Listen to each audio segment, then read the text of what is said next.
Good morning. Thanks so much for joining us today for today's webinar. My name is Katie Maskell. I'm the Head of Policy and Advocacy at UNICEF Australia, and I will be your host and MC for today. Before we begin, I'd like to acknowledge that I am joining you from the lands of the Gadigal people of the Eora Nation and pay my respects to elders past and present. There's a lot of us online, so I'd really like to also acknowledge all of the other lands from which others are joining today and pay my respects also.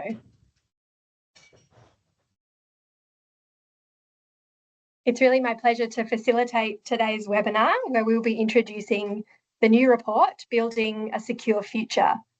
This is a collaboration between UNICEF Australia and ARACY, and it looks at how valued, loved and safe children feel in Australia, which, as we know, is very important. Before I introduce the report further, I'd like to mention that today's discussion will include issues such as child maltreatment and abuse, and some of you may find this content distressing. So on the screen, we have a list of services that you can access, so please feel free to reach out to any of those lines should you need to. So Building a Secure Future is the third in a series of reports by ARACY and UNICEF Australia, and it's been developed to further examine different elements of the Children's Wellbeing Index in more detail. As some of you may know, the Children's Wellbeing Index is the first comprehensive tool of its kind in Australia. It's aligned with ARACY's Wellbeing Framework, the NEST. It's also aligned with the United Nations Convention on the Rights of the Child and UNICEF's global goals. And the index is it's a great tool. It gives a holistic picture of how children are faring in different aspects of their lives. And so we use this tool to really shed light on what is happening for children in Australia, what life is really like for them, also to track progress on how their rights are being upheld and how their wellbeing is tracking, but also to start a conversation with people in the sector, as well as influence decision makers, so that we can ensure that all children in Australia can thrive. So while many children across Australia grow up with the supports, the networks and systems that keep them feeling valued, loved and safe, we know that unfortunately this is not the case for every child. Unfortunately, there is still exposure to violence, there's bullying, there's crime, and this continues to affect young lives. We also have systemic issues such as poverty, disadvantage and intergenerational trauma, which haven't been dealt with appropriately, and they impact families' capacity to support their children's development, safety and wellbeing. In fact, just this week, we've had reports in the media of maltreatment of kids in childcare and residential care settings, and this is really deeply concerning that we're still not getting it right. Before we delve into more of a conversation, it's my great pleasure to introduce Liz Deppers, who's the Policy and Engagement Officer at ARACY, and she'll now take you through our report and the findings in more detail. Thanks, Liz. Thanks, Katie. Good morning, everyone. My name is Liz Deppers, and I'm the Policy and Engagement Officer at ARACY, and I'm joining you this morning from Dharawal land. As Katie said, this is the third report in the series that ARACY and UNICEF Australia are coming together to examine children's wellbeing through each area of the domains of the NEST. So this paper addresses questions like, what are the key trends? Where are we going well? Where are we progressing? Why? Where are we lagging? Why? And what are the emerging challenges and what needs to be done to unlock a better future for all children in Australia? In doing so, we aim to highlight the evidence and policy areas that need critical focus to support positive long-term outcomes for Australian children. As Katie said, this paper explores the valued, loved and safe domain of the NEST and reflects on some of the fundamental rights that children and young people are entitled to as enshrined in the United Nations Convention on the Rights of the Child, including Article 6, the right to development, which relates to supporting the holistic development of children, including their physical, mental, emotional and social well-being. Article 19, the right to protection, which ensures all children are safeguarded from all forms of violence, abuse, neglect and exploitation. And Article 20, the right to special protection and assistance. And this relates to providing special protection and assistance to children who are temporarily or permanently deprived from their family environment. So while most Australian children and young people feel valued, safe at home and at school and at work when they are out socially with family and friends, but many children and young people do not have this experience. They may grow up in unsafe environments, be exposed to violence and crime, or face bullying. Families across the country are also impacted by structural or systemic factors like poverty, disadvantage, and intergenerational trauma, and these have flow-on effects for children, which can lead to a range of detrimental health, emotional, social, and behavioural outcomes, which affect them not only now, but into the future. The paper also gives special consideration to the connection between maltreatment, child protection, and youth justice systems, and the compounding challenges that children can experience when they interact across these systems. So now let's take a look into how children and young people are faring in the valued, loved, and safe domain. So let's start off with, where are we doing well? Well, the proportion of adolescents aged 15 to 19 years that are concerned about family conflict has steadily declined over the last decade. It's roughly halved between 2007 and 2020 from 29.3% to 15.7%. The development of the early years strategy has created a 10-year roadmap, which is designed to give all Australian children the best start in life, recognising the need for children to be nurtured by empowered and connected communities who are supported and strong. The rate of substantiated child protection notifications. That's where an investigation has found a child is being or has been harmed.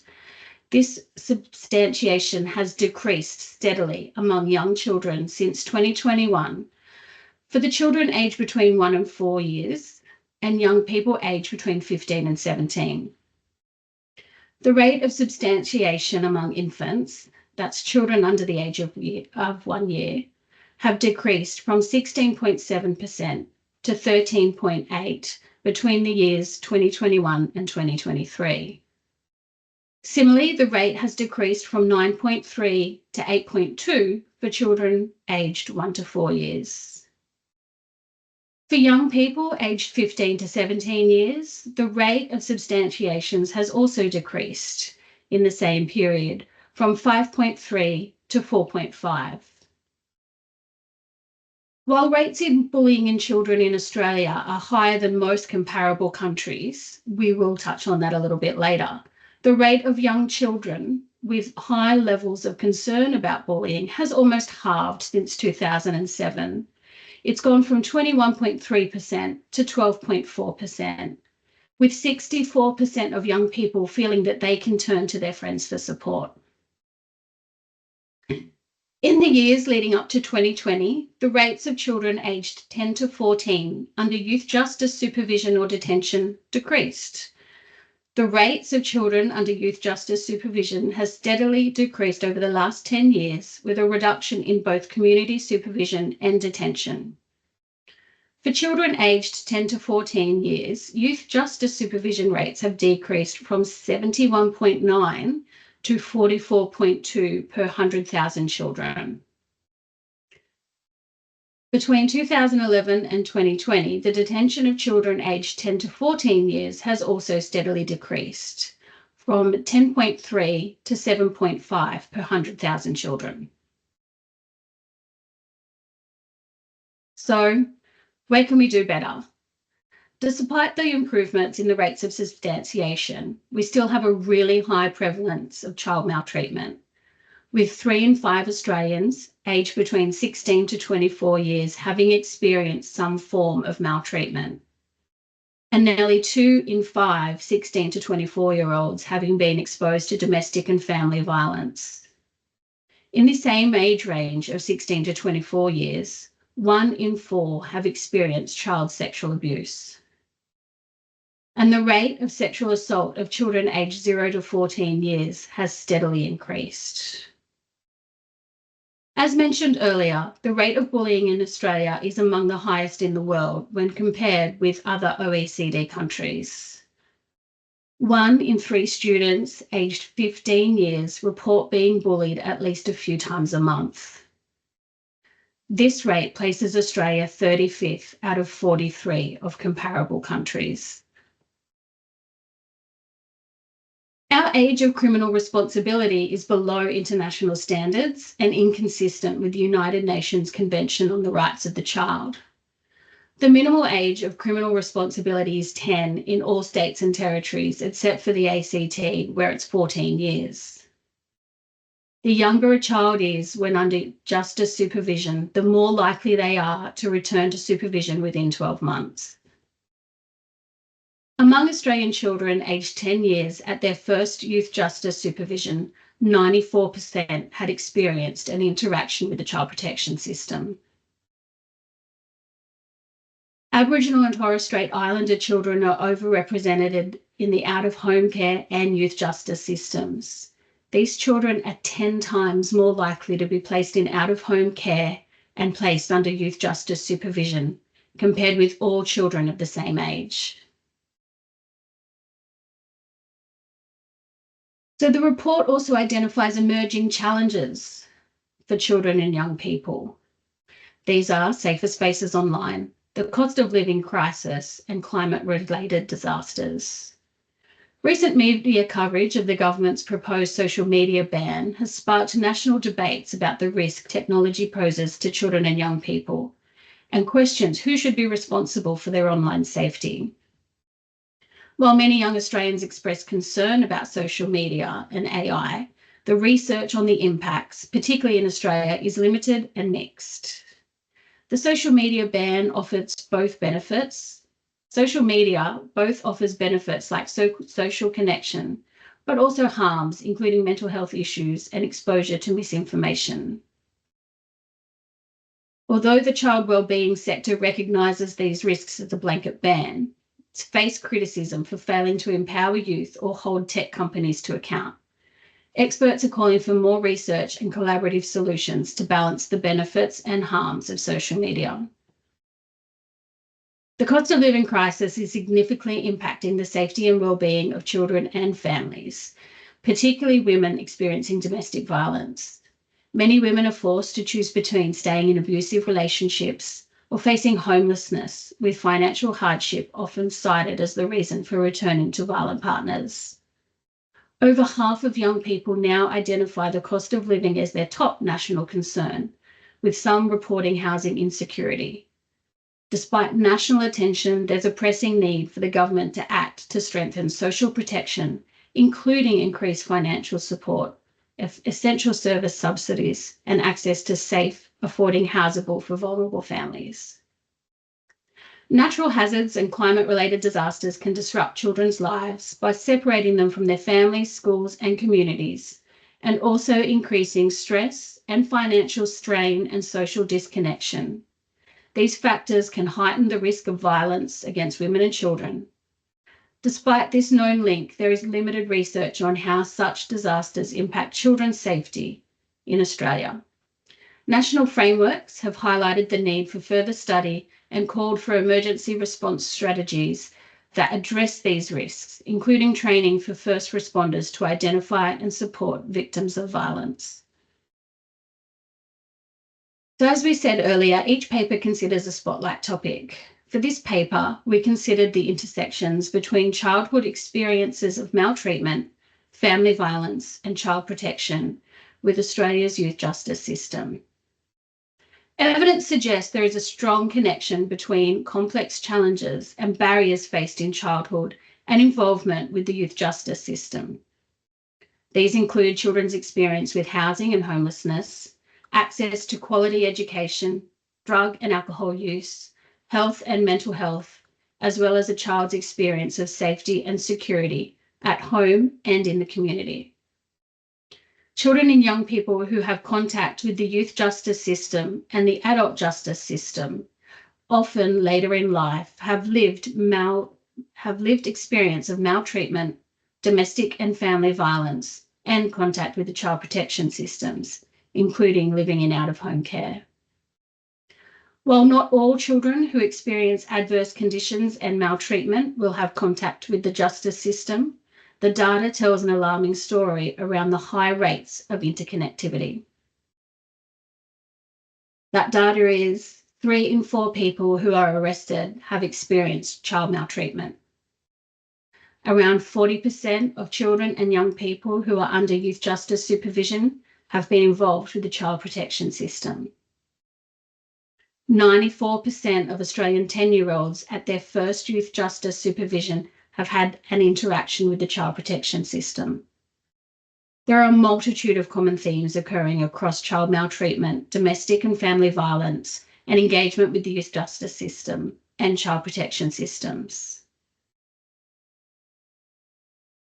So, how do we move forward? What are the areas for action? UNICEF Australia and ARACY believe in well-resourced, child-friendly and evidence-based systems and services that work in children's best interests and that promote their rights. Investment in equitable quality services that are preventive, diversionary and restorative will lead to better, fairer and more beneficial outcomes for children and wider society. And so they present 3 key areas for action. Increase the prioritisation of children, keep children safe from the start, and having a voice for children. To increase the prioritisation of children, 5 recommendations have been made. A legislated commitment which incorporates the United Nations Convention on the Rights of the Child into Australian law. A dedicated Cabinet Minister for Children who is responsible for the well-being and rights of all children and can facilitate coordination across all government Commonwealth portfolios. 3, for National Cabinet to make children a national priority, supported by a Ministerial Council for Child Wellbeing with multidisciplinary experts. 4, a central agency for children in the Prime Minister's office, a national plan that sets an aspirational agenda for all Australian children, whilst also looking to future-proof the services and systems that these children rely on. To keep children safe from the start, there are 3 areas. First, prioritise and invest in supports and services that families and children need to thrive and keep children safe from harm, including parenting support, particularly in the first 2,000 days. 2, support and adequately resource Aboriginal community-controlled organisations to lead and deliver culturally safe, appropriate services for Aboriginal and Torres Strait Islander children and their families. 3, increase funding and support for evidence-based preventative and diversionary programs to reduce the harm to children in the criminal justice system. And last but not least, providing a voice for children. Opportunities should be created for children to express their views within services and systems that are meant to protect them. So on that much more positive note, I'm pleased to now hand over to Katie and our panel. Thanks so much, Liz. That was a really thorough overview of such a important and impactful report that we hope the sector and government will take those lessons and start implementation in lots of those really important areas. Before I introduce our panel, I'd just like to say thanks to everyone who's submitted questions beforehand. We've gone through those and we've actually selected quite a few that will help curate this discussion that we're about to have. If you do have other questions that pop up, please put them into the Q&A and we'll see if we have time at the end to get to those. As Liz said, the paper does draw a really strong link between child maltreatment, child protection and the youth justice system. And this is going to be the focus of what I'm going to talk to both Daryl and Oliver about now. So welcome, Daryl and Oliver. I'd firstly like to introduce Daryl Higgins. He's the Director of the Institute of Child Protection Studies at the Australian Catholic University. And for over 30 years, he's been researching child abuse prevalence, impacts and prevention, public health approaches to protecting children, child-safe organisational strategies, and public health approaches to promoting child and family wellbeing. He's also the chief investigator of the first national study on the prevalence in Australia of child abuse and neglect and its health outcomes. And you may have read the Australian Child Maltreatment Study when it came out. And this has been a key source for today's report. So welcome, Daryl. And I'd like to introduce, secondly, our other panellist, Oliver White. He's the National Youth Project Officer and Chairperson of the Youth Speak Out Group at the National Association for Prevention of Child Abuse and Neglect, or NAPCAN. And Oliver works alongside other young people to advocate for stronger, more inclusive approaches to child abuse and domestic violence prevention. He also serves on the board of AOK Community Outreach, contributing to grassroots initiatives that support communities. And he's also currently studying a major in criminology at the University of Sydney. So welcome, Oliver. Thanks to both of you for your time today. We've heard a little bit about your backgrounds, but I'd just like to open to both of you. What brought you into working in this sector? We know that it's really hard but important work, but it would be great to hear how you've ended up where you are today. I'll go to you first, Daryl. Yeah, thanks, Katie, and lovely to be joining you from the lands of the Wurundjeri people of the Kulin Nation here in Melbourne. Look, I suppose I've always worked in this space. I was really fortunate that very early on in my academic career in psychology, I did an empirical investigation as part of my honours program, looking at university students' experiences of sexual abuse. I was focusing on in particular, and I just happened to be expanding out some other kind of adversities that they had experienced, and ended up including in it what became what I call multi-type maltreatment, so experiences of domestic violence and emotional abuse and neglect. And that really that work, I suppose, is what drove my passion of trying to understand the intersection and overlaps between different forms of child abuse and neglect, and the way in which they just seem to consistently be associated with poorer outcomes for those who've experienced multiple types. But the other part of my work that I'm also really passionate about is trying to stop it from happening in the first place. So I kind of have two parts to my life of understanding the prevalence and the impact, the health outcomes, but also about what can be done to stop, how to improve systems, and how also to build capacity for what we might call a public health approach to prevention of child abuse and neglect. Great, thank you, Daryl. And I think that's a super important point. We really need the data to be able to start to work out what those prevention strategies are. And without it, we are literally blind to what is happening. So thank you for all your contributions. And to you, Oliver.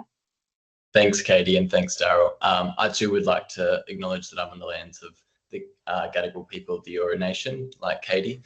But I came into this work just by looking around me. You know, I was seeing a lot of people and a lot of my friends experiencing forms of maltreatment, and I thought many hands make light work, and I really wanted to see change. So it's how I came into contact with NAPCAN and the focus on prevention. And I haven't looked back since, and just a desire to want to change the narrative for children and young people across Australia. Thanks so much, Oliver. And I think that's a really pertinent point with data and prevention strategies, but we also need lived experience and the voices of children and young people in this space. It's so important.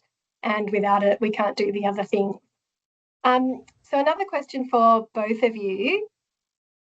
We've talked a lot today about the findings of the report and in particular maltreatment, child protection and this intersection with youth justice. So what does your work currently tell us about the short and long-term impacts of maltreatment in childhood here in Australia?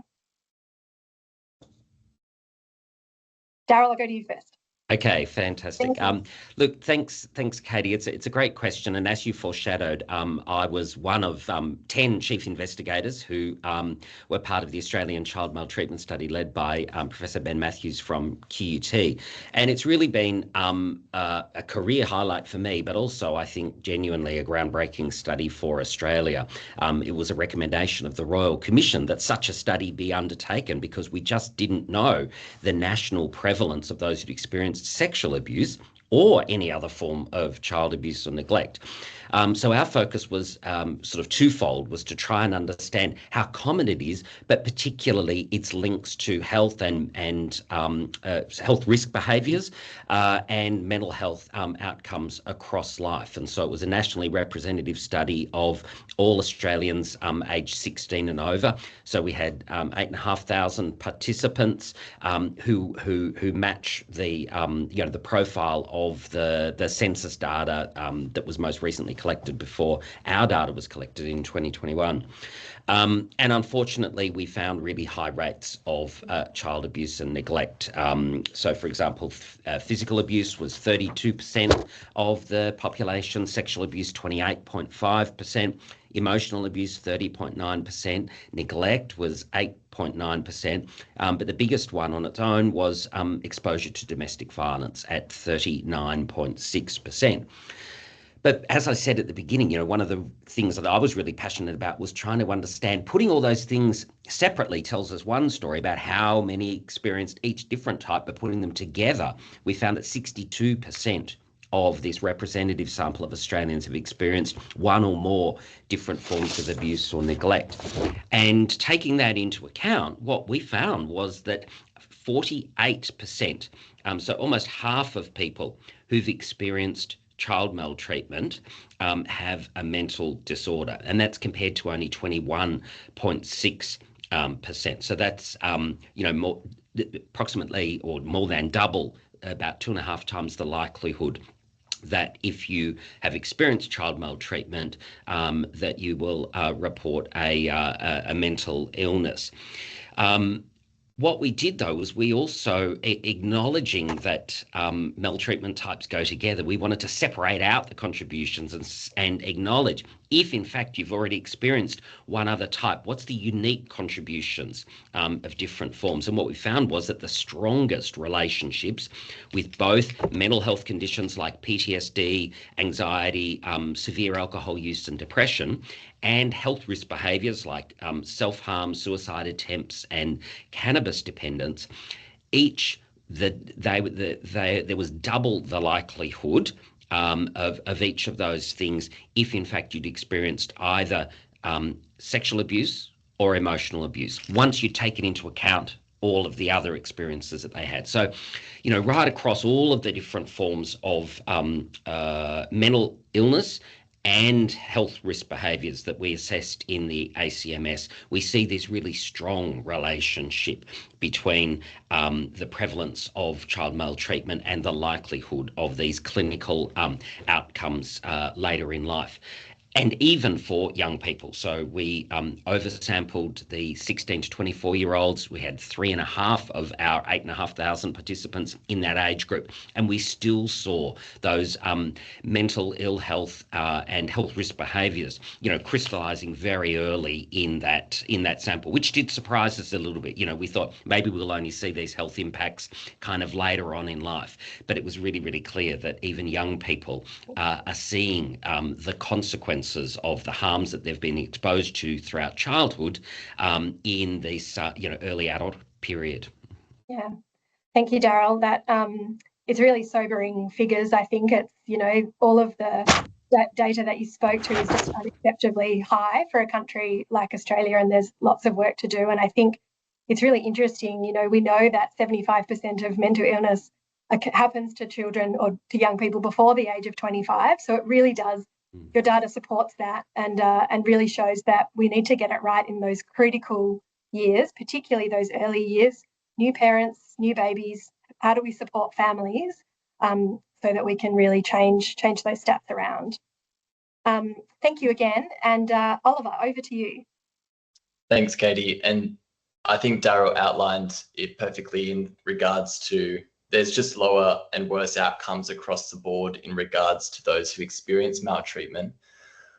What I'm hearing, though, or not hearing, I guess in my work with the Youth Advisory Council, I don't explicitly ask people to talk about their experiences of maltreatment or the effects that it's having on them, because we've done all of this really amazing research, but we just keep on doing it. And we're at a point where we actually know the outcomes, like Daryl outlined.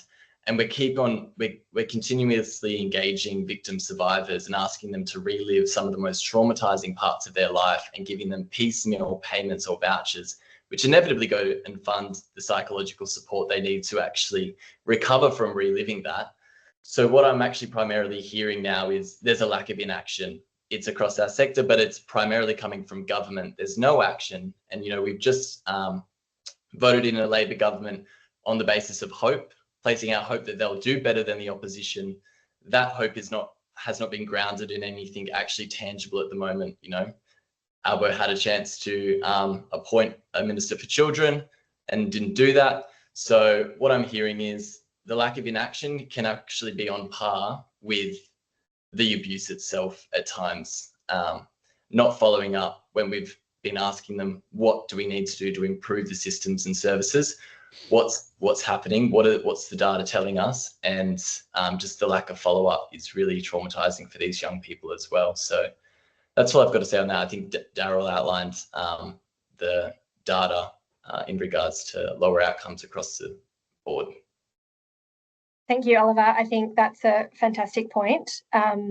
We certainly do not want to be in the business of re-traumatising children and young people in this space.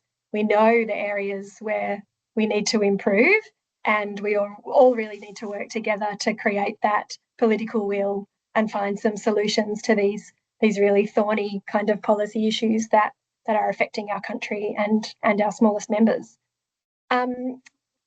We have talked a lot about the report, and again, the spotlight topic, this interplay between child maltreatment, child protection and youth justice. And we know that the connection is much more prevalent for children who are Aboriginal or Torres Strait Islander, for children who live in rural or very remote areas of Australia, and also children who are experiencing disadvantage currently. And so how have you seen this in your work? Have you seen those stats kind of play out in real life? And what do you think the intersectionality of this problem actually means for children who are often navigating more than one system? I'll go to you first, Oliver. Switch you around. Thanks, Katie. Look, I mean, the report actually outlines this and the interplay really well. I mean, 3 in 4 people that are arrested have an experience with maltreatment, which is just insane. So we can see the direct correlations and interplays across these intersectional factors without even adding the other intersectional factors like coming from a First Nations background or a culturally and linguistically diverse background. But what this means for young people is that they're going under the radar. It's very easy to pass blame between departments or organizations. And it's also just really difficult for young people to navigate these systems. Like, as organizations ourselves, made up of many people, how hard is it for us to navigate the government departments, even submitting a government grant? You know what I mean? So these systems are response-based services that strip away young people from living normal lives with their families. So I'm not sure how we ever came to this point and thought that this was the solution. But also, again, to my point, as a sector, we struggle to work collaboratively. We haven't come to a definition of prevention. We haven't come to the point where we include children and young people when we talk about family violence. So I think we're seeing this play out across the board in terms of child maltreatment, the child protection system and the youth justice system. Perhaps Daryl can speak a little bit more to what he's seeing in regards to research. Yeah, thank you. Over to you, Daryl. Yeah, thanks, Oliver. I think there's multiple studies that have focused on groups that are experiencing greater vulnerability, whether it be to child maltreatment or perhaps, as I prefer to talk about it, to the conditions that are supportive, or increase the risk or the likelihood of maltreatment occurring. And we know, of course, that one of those is poverty, but there are so many others. In terms of my experience on the Australian Child Maltreatment Study, while we have good representation both of First Nations people and of people from diverse cultural backgrounds, we did not design the study as a study of diversity, and it was not, a First Nations-led study or with cultural diversity advisors or leaders on that. And so we were very cautious about that and took advice and haven't disaggregated our results by those groups. But our data are pretty representative of the Australian population overall. So I think it still applies.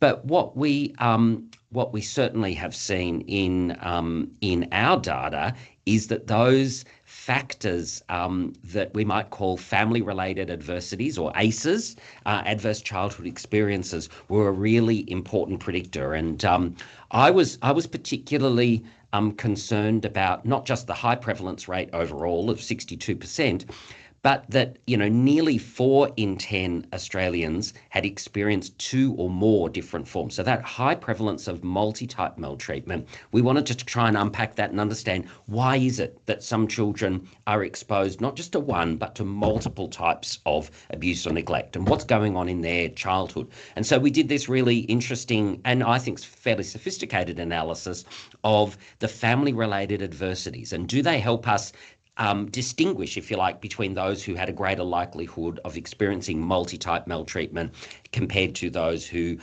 only experienced one type or no types of maltreatment. And in fact, each of the 4 family-related adversities that we measured in the ACMS were associated with more than double the likelihood of experiencing multi-type maltreatment. And they are parental separation or divorce, living with someone who had a mental illness or was suicidal or severely depressed. So, parental mental illness is the big factor there. Living with someone who had a problem with alcohol or drugs, substance misuse. And finally, family economic hardship. So poverty, so each of those things, I think are ones that government needs to take a much greater responsibility for addressing the widespread prevalence of these forms of adversity, because that's really the first charge to stop maltreatment from occurring. As the key theme from your ARACY report says, keeping children safe from the start. To do that, we actually have to understand these kind of key drivers and target our prevention efforts at these things. Otherwise, we're going to continue to have not just high rates of child maltreatment, but particularly this most toxic form of child maltreatment, that children are being exposed to multiple kinds, which had the strongest link to the mental health and health risk behaviours. Pretty much all of our analyses in the ACMS, when we compared, no maltreatment to a single type to multi-type maltreatment, it was always the multi-type that came out as the strongest predictor of these, kind of health outcomes. So if we're going to really turn things around for the well-being of children and setting them up for a lifetime of well-being, we actually have to do something that addresses not just child maltreatment, but these enabling conditions that increase or decrease the likelihood that they will experience multiple forms of abuse and neglect. Okay. Yeah, thank you. Oh, sure, Oliver, jump in. Because at the beginning you were talking about the intersectional factors and how Aboriginal and Torres Strait Islander children often experience worse outcomes and increased maltreatment. And I think it's really important to acknowledge that I'm from a country town, and if you go to a country town or you go out remote, it's like a different kettle of fish. You research, and I mean the Australian Child Maltreatment Study, and so much research is amazing, but research can actually just not capture the lives that these people are living. You have people living in dwellings of 10 people in one house with no electricity or windows. The outcomes for these, and their services there are not available. Do you know what I mean? There's no access. So I think, there's these intersectional factors of child maltreatment, child protection, youth justice, but there's so many more intersectional factors that compound with the people living in regional and rural and remote communities that it's almost impossible to capture unless you go there and you experience and see it for yourself. Yeah, it's really hard to capture in a few words or, a report. Yeah, I totally agree. The data itself is, highlights a massive issue, but putting kind of faces and real life stories to these stats are really important at highlighting the issues facing everyone. And I think that's the really important point, right? This doesn't sit in isolation. It's a systemic problem across multiple different areas, different portfolios in government, and we need to really start thinking about this in a different way. It's not just about children in isolation, it's about their families and their caregivers and the support systems that are available to them across health, welfare, education and employment. Like, it is all related. And I think there's an interesting point that's been made in the chat as well. When we think about, the kids who are kind of, experience the most prevalence of kind of child maltreatment, this issue of sort of place-based disadvantage. And we know that there are pockets in Australia that are doing it tough, that require investment. And I'm really hopeful that a new government can start to look at these things more holistically in the future. So moving on slightly, the next question is just for you, Daryl. So our latest data on child protection notifications show that we are nearly at 300,000 children in 1 year having notifications made about them. What do you think are the key areas of concern for our child protection system based on the work that you've done and from your perspective, and how do you think we might address these concerns? Yeah, look, I've been focusing on the statutory child protection and out-of-home care system pretty much for all of my career, and across that kind of 30 years, we see this same story of increasing notifications. Yes, there is a dip at times, and it's great to see that more recently there has been some drops in that you point out. But taking a long-term view, it continues to be a high level of concern that the community has about the safety and well-being of children. What is the biggest issue for me is the gap between those notifications and what we call substantiation. So that's where a case is deemed to meet the criteria according to the government legislation in each state and territory, which is slightly different, to say that this child is in need of protection and that the government is authorised to step in and do something. So that's much lower. And then those that actually receive the kinds of supports, usually in the forms of removal into out-of-home care, is even lower. So we're only providing services to a much smaller proportion of those who are at risk of harm, that someone has said, whether it's a mandatory reporter or whether it's someone from the community that's got a concern. So we've got high levels of children that adults in their lives have concerns about, but low levels of service response. And so I'm really interested in understanding, how can we bridge that gap? How can we get better services and supports in to address the issues that those families might be experiencing, that those children are exposed to? But even more importantly, how can we lower those rates of notifications because families are already getting the support that they need, so that a concern doesn't have to be raised to the statutory child protection system?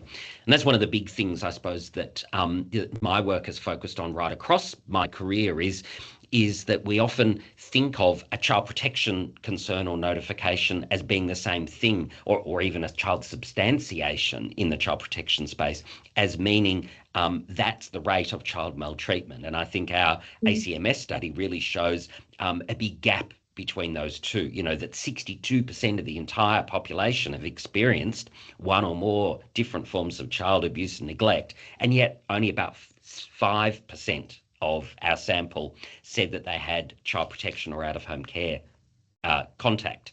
So there's this big gap of, over 50% of the population who are experiencing abuse or neglect, but not getting any of this statutory child protection support. So where does that support come from? Where can it be delivered? How can it be done early so that children's safety can be secured? Yeah, thank you, Daryl. And there's just been sort of a question in the chat on that as well. And I think it's a really important point. We do look to government to provide these solutions and services in communities. But, I think that there is obviously great value in looking at a community-led model. We know that, self-determination principles in Aboriginal communities do this really well through the Aboriginal community-controlled health organisations. But what will it look like for Australia to have kind of truly led community solutions in this space? And I think that's something that, we probably need a whole other webinar to explore that question.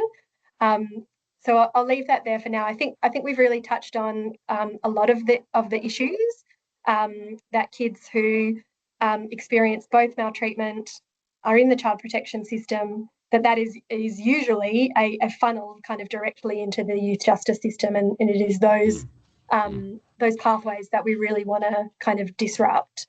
So I'd like to shift now, based on that, to some of the solutions that we might think about.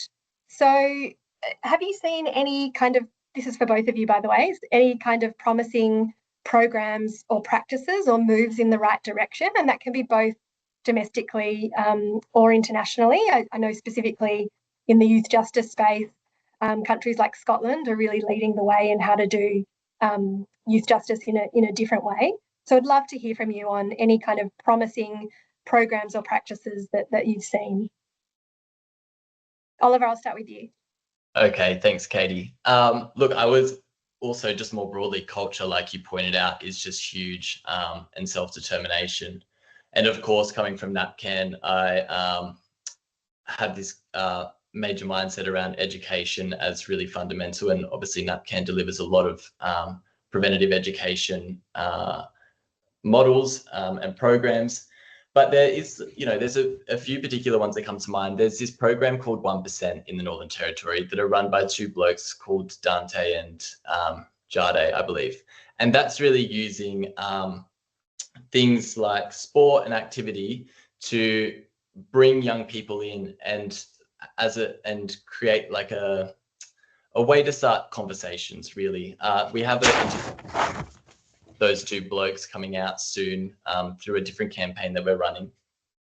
But I think those community-led kind of programs are really important as well, seeing them. But also your report really outlines, some really key practices that we can do. You've got enhanced social protection measures for low-income families, safe and affordable housing for women. And Chelsea Tobin, CEO of Safe Steps, actually did a Churchill Fellowship looking at international examples of what works. And there was one particular one that stood out to me, which was based in Canada, and it's called the Luna Centre. And it really is a safe space for young people to go, whether it's recreation, if they're seeking counselling, or child protection services. It's really meant to be that kind of one-stop shop, but ultimately just a safe space for children that are experiencing or at risk of experiencing maltreatment or violence to go if they need somewhere. Daryl, I don't know if you have any more examples. Yeah, well, I suppose the biggest point I want to make is that we know that a common kind of risk factor for every form of child abuse and neglect is inadequate parenting. And so the kind of antidote to that is parenting support. And so I think that the biggest kind of promising practice is wide-scale rollout across the community of evidence-based parenting programs and services. There are a lot of different programs that have strong evidence base, and the rollout can look differently. We need to have access to group support. We need to have access for online support. We need to have, face-to-face support. It needs to be culturally relevant and sensitive to different, subgroups within the population. Young parents with intellectual disability, might need different kinds of supports to, other parents, etc. So it does need to be tailored. But I think for me, one of the biggest promising practices that I'm starting to see calls for and emerging signs of is, as I said before, a kind of public health approach to prevention. And so that kind of shifts our attention away from the statutory system and kind of putting all of our expectations and our responsibilities for keeping children safe on that system, which is really kind of like a, if you think about a criminal justice analogy, it's kind of like making police officers and prison wardens responsible for crime reduction and prevention. And it just doesn't work that way. What we have to do is put it back into the community, those places where families are, where children are. And so we turn then, of course, to schools, early childhood centres, to health services, both, GPs, community health services, as well as, the profession of nursing and GPs, etc. How can we equip them with models of how to identify where children and young people are at greater risk and to provide a more intensive support, but also to have what we might call a really low level of intensity of intervention. So I think it's an emerging area. We don't yet have good data, but around what are the ways in which we can kind of build the capability of that maternal and child health nurse, or that early childhood educator, or that GP, or that school teacher, of that principal at the school, to be able to inject within every communication, the school newsletter, the practice nurse at the GP clinic, having those incidental conversations with families who might be in the waiting room before they have their, vaccination appointment. They all have to be intentional and aimed towards building the capacity of parents and showing them where they can get support, because everybody needs support at some stage in their parenting journey. And how can we provide that in the right places at the right level of intensity before problems start to emerge? I would just say, just in agreement with Daryl, children thrive when their parents are supported. And so we know that. And also, Daryl mentioned being intentional. I think good intentions go a bit of a way, but good intentions backed by education will allow for way better outcomes. And flying the children and young people's flag, just hearing children and young people, a big part in addressing child maltreatment and the impacts of children and young people is listening to them, whether they've been a victim or survivor or not, but including them at the table. It's not about opening up a seat at yours. It's about going to their table and hearing from them, not asking them directly necessarily about their experiences, but opening the space up so if they did want to, the opportunity is there. Yeah, thank you both. I think some great points there too that really kind of stuck with me. One that you mentioned, Oliver, like the different ways in which we can engage children and young people in this space. I think sport is a fantastic tool in which children feel safe and engaged, and I think that's really thought-provoking in how we start to think about some of these solutions for children and young people. And I think, Daryl, your point around parenting is just so spot on. I think my perspective is that unfortunately, there's this perpetuating myth in Australia that, parenting is this innate skill that you either have it or you don't, and that you can't necessarily change that fact. I think doing work across all of the different sectors that you mentioned, and encouraging people to learn more about child development, parenting, how they can support their kids to grow and thrive is really important. And it feels to me like we're maybe on the precipice of a huge reform in this country. We've, got a new federal government with a strong mandate. So I really encourage us all to work together to think about those solutions and how we can really revolutionise this system to ensure that children and their families and caregivers are supported in the best possible way and in their communities.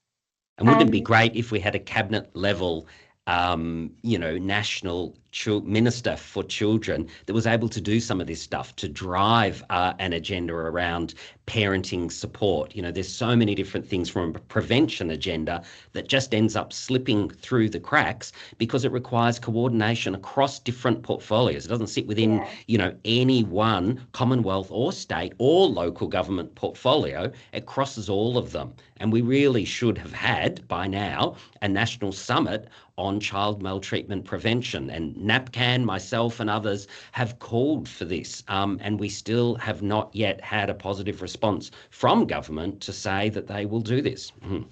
Yeah, absolutely, Daryl. I think it's definitely the missing piece. We need, you know, a national plan for children that coordinates everything. We need a cabinet level minister that has a responsibility. We need, you know, different parts of government to be really focused on this.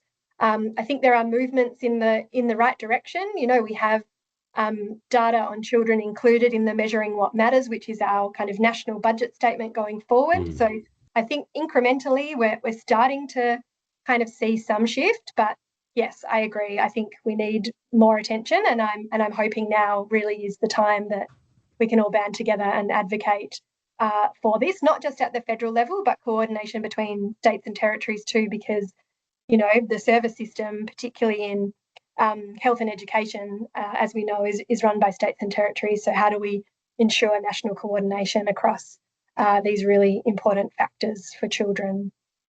And as Oliver said too, you know, in the local area, it needs to be done differently. And so local governments are a really critical part. You know, they're the ones who might be funding, you know, the maternal and child health services, or, you know, the local swimming pool, or, you know, a sports facility, etc. And they need to be part of the prevention agenda. How can they support parents in their local community? How can they ensure safety for children in their local area? Yeah, that's totally right. You know, we have this principle of progressive universalism, but we do know that unfortunately kids fall through the cracks. And so how do we get to them in their community? And also, again, what are those kind of community-led solutions that will help, particularly when it comes to these areas of place-based disadvantage and vulnerability? I'm just mindful of the time. So Oliver, I'm going to throw one final question to you. And we have talked a little bit about this around the solutions that young people see in this space. Is there a way that we as the sector can better champion their voices? I always get this question, Katie. I know, because you're going to answer it so beautifully. Maybe I'm holding some sort of answer that I'm unaware of. But look, I always say it's really not that difficult. I always say I think that we overcomplicate something that is just meant to be really easy. It's about being honest. It's about being genuine. It's about feeding back what you're doing with their, you know, advice if they're doing that, or, you know, letting them know why a particular part of their advice has not, you know, gone forth with your report or your submission or whatever it is, your program. It's just about sitting down and having a yarn, giving them space to lead and have agency and hearing what they want. You know, at NAPCAN, we brought the young people on with the idea that they would inform NAPCAN's work, and we soon found out that wasn't going to be adequate. Just paying them to inform our work was not enough. We had to leverage their voices and give them a platform to do this on their own as well, and be the ones that support them along that journey. How can we help them get to conferences, submit public policy submissions if that's what they're interested? What do they want to do? And what do they want to get out of being in this space? Because it's so draining. So really just hearing from them and being led by them is a great way to champion their voices and pay them like you want to be paid for your time. So many times I'm like hearing young people get asked to speak at conferences and I'm like, are they paying you? Nah. What the hell? Like you know, asking them to inform on bits of programs and things like that, and just not paying people as they should be, because, you know, like we've said throughout all of this, the cost of living crisis is breaking many people, including children and young people.